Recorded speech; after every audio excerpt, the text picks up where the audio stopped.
fampiriavana ny fahasoavana sy ny fiadanana avy amin'ilay Andriamanitra ray sy Jesoa Kristy tompontsika. Amen. Ny fanahy izay miasa ao amin'ny fiangonana. Ny fanahy izay miasa ao amin'ny fiangonana. Tarafina amin'ny bokon'ny Nomero toko faha 120 ny andininy faha 420 hatramin'ny andininy faha 30 izay mofinainantsika anio izany. Ao amin'ity mofinaina ity dia hitantsika tsara fa azo raisina eto ny fanahy izay miasa ao amin'ny fiangonana. Rehefa niteny Mosesy fa tsy zakany rery intsony ny mitondra reto vahoaka marobe tany anefitra ireto andaniny. Eo ankilany ny fimonomononan'ny vahoaka izay niteny iray manao hoe leo antony mana intony zay, na hoe mofomofo intony, tsy mba mihinan-kena mihitsy, dia nitaraina sy nimonomonona te hihinan-kena indray reto vahoaka ireto. Arak'izany dia niteny nanome toromarika any Mosesy Andriamanitra mba hifidy 70 lahy, olona 70 lahy izay manam-pahendrena amin'ny vahoaka hiaraka hitondra aminy ny firenena. Eo anatrehan'izany indrindra no hitantsika taratra ny fanahy izay miasa amin'ireto 70 lahy olona ireto, na hoe miasa ao amin'ny fiangonana mihitsy azy. Voalohany hitantsika eto dia izao: ny fanahy izay niasa tao amin'ny Mosesy ihany no niasa tamin'ireto olona 70 lahy ireto. Hitantsika eo ny andininy faha 520 fa nisy karazana famindram-pahefana na fametrahan-tanana namindra ny fanahy tamin'ireo olona 70 lahy ireo. Io zany no sarin'ny fametrahan-tanana ao amin'ny fiangonana, mametraka na andraisana ny fanahy masina. Zany no mahatonga ny fiangonana isaky ny misy ny akta pastoral izay atao ao amin'ny fiangonana dia misy mandrakariva ny fametrahan-tanana tahaka ny batisa, tahaka ny fandraisana kompandray, tahaka ny famokanana dekona, mpiandry, mpitandrina sy ny sisa, andraisana ny fanahy masina. Zany hoe entina ilazana fa fanahy iray ihany no miasa ao amin'ny fiangonana.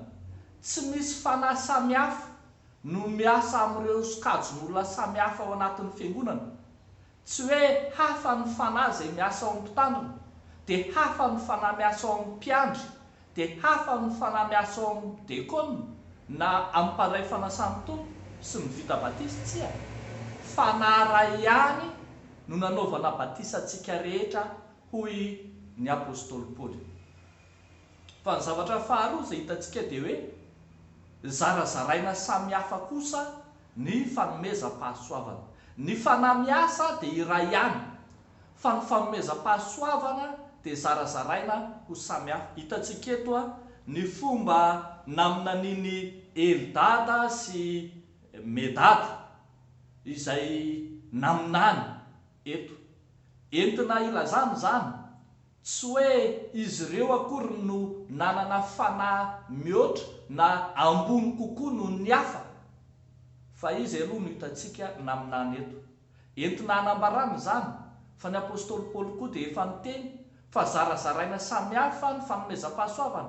Misy ny mena ny fanahy entina mampianatra, misy ny fanahy entina maminany, misy ny fanahy entina mitory-teny, misy ny fanahy miteny amin'ny teny tsy fantatra sy ny sisa.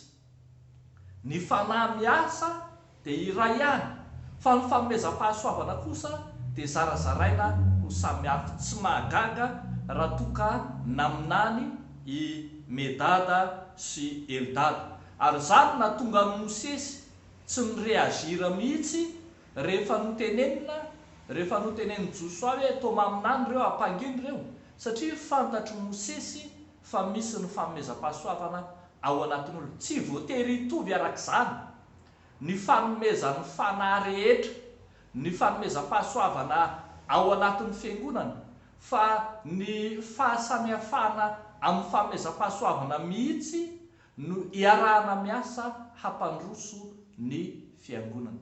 Ry havako malala ao amin'ny tompo, raha fehezina ity tenin'Andriamanitra ity dia izao: iray ihany ny fanahy miasa amin'ny fiangonana, fa zarazaraina samihafa kosa ny fanomezam-pahasoavana.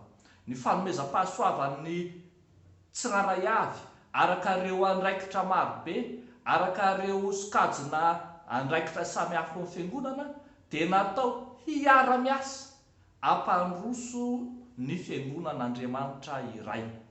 Tsy natao hifanohitra na natao hifampiandana, fa natao kosa hiara-miasa ho fampandrosoana ny fiangonana. Dia mampahery antsika ry havako hiara-iasa ho tena iray ao amin'ny tompo, araka ny fanahy iray izay nomena antsika raha teo. Ho an'Andriamanitra irery ny voninahitra. Amen. Hivavaka isika. Misaotra anao izay Andriamanitra ray zanaka fanahy masina. Misaotra anao noho ny amin'ny fanomezan'ny fanahy masina ka nanome hery aty anatinay, nampitombona anay ho tena iray, na dia zarazaraina ho samihafa aza ny fanomezam-pahasoavana. Ary izany indrindra no hitondranay ambavaka eto anatrehanao ny amin'ireo sokajin'olona samihafa izay nandray ny fanomezanao, dia ny fanahy masina izany hanana andraikitra samihafa ao amin'ny fiangonana, mba hahafahan'izy ireny hiara-iasa hampandroso ny fiangonanao.